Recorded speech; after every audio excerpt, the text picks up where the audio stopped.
గౌరవ deputy CM బట్టి విక్రమార్క గారు.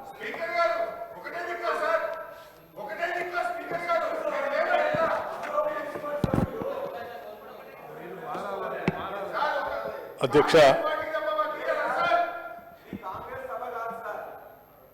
దయచేసి మనందరం కూడా ఈ సభా మర్యాదను కాపాడుకోవాల్సిన అవసరం ఉంది. అధ్యక్ష,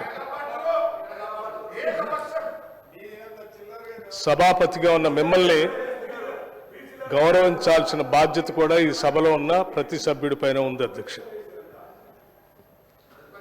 ఈ సభ ప్రజాస్వామ్యానికి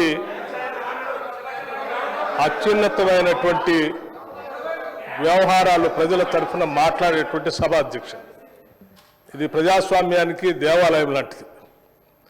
ఇటువంటి ఉన్నతమైనటువంటి సభలో ఈ సభ నడపటానికి సభాపతిగా మీరు అక్కడ కూర్చొని ఈ సభలను నియంత్రిస్తూ ఆర్డర్లో పెడుతూ సభను నడిపేటువంటి పూర్తి సర్వ హక్కులు భారత రాజ్యాంగం మీకు కల్పించింది. అధ్యక్ష, ఆ వేదిక పై నుండి అనేక మంది మహానుభావులు, గొప్ప గొప్ప వ్యక్తులు అక్కడ కూర్చొని ఈ రాష్ట్రంలో, ఆనాడు ఉమ్మడి రాష్ట్రంలో కూడా ప్రజాస్వామ్యాన్ని కాపాడటం కోసం వారు ఇచ్చినటువంటి నిర్ణయాలు సభ మొత్తం అంగీకరించి వాటిని ముందు తీసుకుపోయినటువంటి ఉదంతాలు కూడా ఉన్నాయి. అధ్యక్ష, ఒకానొక సందర్భంలో ఆనాటి ఉమ్మడి సభలో కూడా ఒక సభ్యుడు బయట సభాపతి గారి గురించి ఒక మాట మాట్లాడినందుకు యావత్ సభ మొత్తం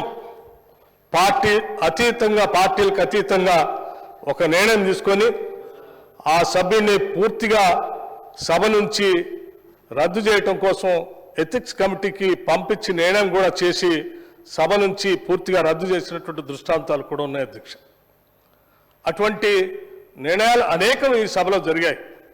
గతంలో ఆనాడు ప్రతిపక్ష సభ్యులుగా అవతల కూర్చున్నప్పుడు కోమటిరెడ్డి వెంకటరెడ్డి గారు, సంపత్ కుమార్ గారు అవతల కూర్చొని ఉన్నప్పుడు వారు ఏమి మాట్లాడకపోయినప్పటికి కూడా ఆనాటి ప్రభుత్వం ఒక నిర్ణయం తీసుకుని సభ నుంచి సంపూర్ణంగా రద్దు చేసింది. అధ్యక్ష, సభ్యత్వాన్ని.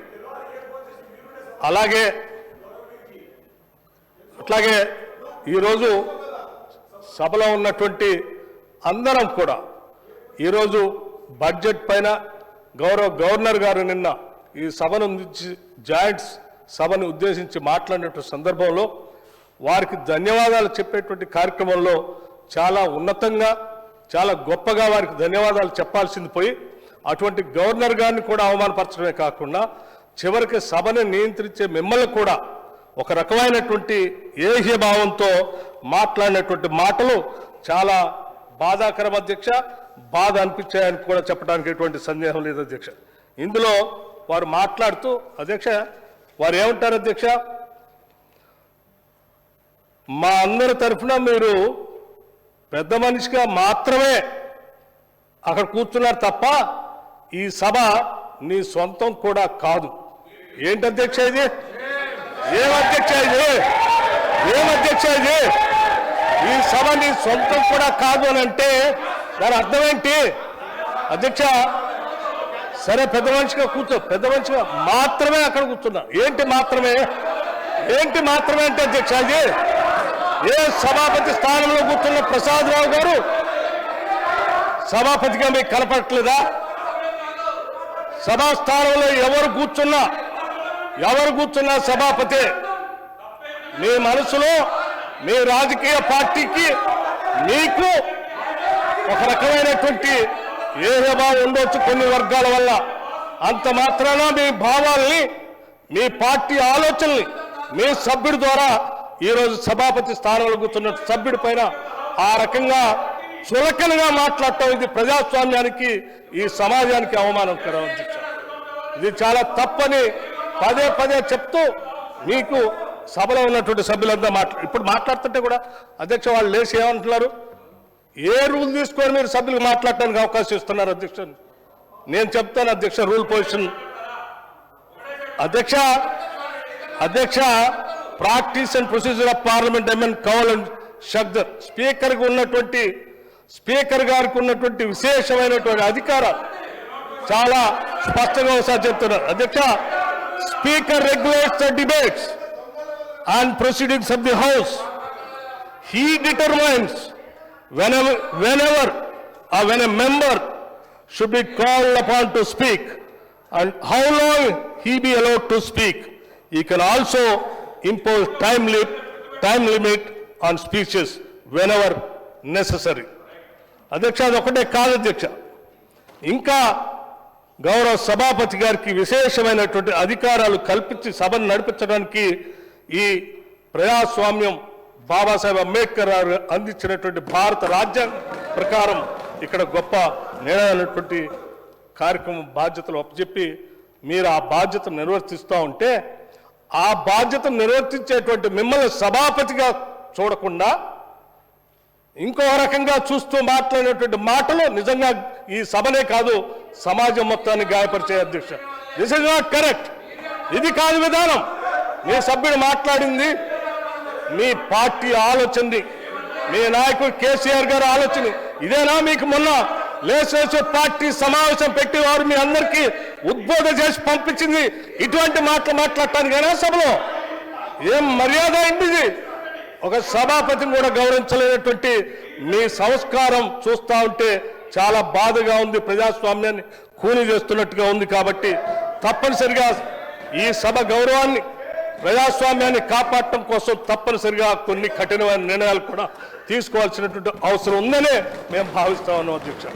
ఇప్పటివరకు సభ్యులు మాట్లాడినటువంటి అంశాలు, అనేక మంది మంత్రులు మీ దృష్టికి తీసుకొచ్చినటువంటి అంశాలు, మీరు పదే వారిని వారించి సభను ఆర్డర్లో పెట్టి సభ్యుడు గౌరవంగా మాట్లాడటం కోసం మీరు చేసిన ప్రయత్నాన్ని కూడా వారు క్వశ్చన్ చేస్తూ మాట్లాడినటువంటి విధానాన్ని తీవ్రంగా మేమందరం దీన్ని ముక్త కంఠంతో ఖండిస్తూ సభా ఉందాన్ని, సభా గౌరవాన్ని, ఈ ప్రజాస్వామ్యాన్ని కాపాడటం కోసం డెఫినెట్గా ఆ సభ్యుడు మూడ్ ఆఫ్ ది హౌస్ ప్రకారం ఆ సభ్యుడిని, సరే మా సభ్యులు చాలామంది పూర్తిగా ఈ సభ నుంచి ఎక్స్పెల్ చేయమని చెప్పినారు, కానీ మాకు ప్రజాస్వామ్యం మీద గౌరవం ఉంది, సభా వ్యవహారాల పైన గౌరవం ఉంది. ఇదే అధ్యక్ష మాట్లాడుతున్నటువంటి ప్రతి సందర్భంలో ఈ రకమైనటువంటి రన్నింగ్ కామెంట్ చేస్తూ సభని నవ్వులు పాలు చేసేటువంటి వ్యవహారమే ఇది ప్రజాస్వామ్యానికి పతనానికి దారితీస్తుంది అధ్యక్ష. ఇది కరెక్ట్ కాదు. మీరు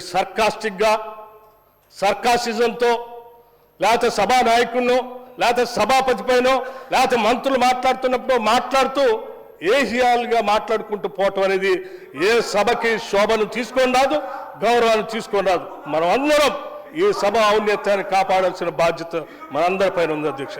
అందుకే మాకు ప్రజాస్వామ్యం పైన సంపూర్ణమైనటువంటి గౌరవం, మర్యాదలు, ఈ ప్రజాస్వామ్యాన్ని కాపాడాలనేటువంటి ఆలోచన కలిగినటువంటి జాతీయ పార్టీగా, రాజకీయ పార్టీగా మేము ఆలోచన చేసి ఒక నిర్ణయం చెప్తున్నాం. పూర్తిగా సభ్యుడిని ఈ సభ నుంచి ఎక్స్పెల్ చేసేటువంటి విధానం గురించి, తదుపరి చర్యల గురించి డెఫినెట్గా మీ ద్వారా ఆ సభ్యుడు వ్యవహారశాలపైన ఎథిక్స్ కమిటీకి పంపించండి. ఎథిక్స్ కమిటీ నిర్ణయం చేసి వాళ్ళు ఏం చెప్తారో ఆ తదుపరి నిర్ణయం తీసుకుందాం. అప్పటి వరకు మాత్రం ఈ సెషన్గా మాత్రం ఈ సభ్యుని సంపూర్ణంగా సభ నుంచి సస్పెండ్ చేసి ఒక గౌరవాన్ని, ఒక సందేశాన్ని, ఒక మెసేజ్ని ప్రజాస్వామ్యాన్ని కాపాడటం కోసం ఒక నిర్ణయం తీసుకోవాల్సిందిగా నేను మీకు విజ్ఞప్తి చేస్తా ఉన్నాను అధ్యక్ష. ధన్యవాదాలు.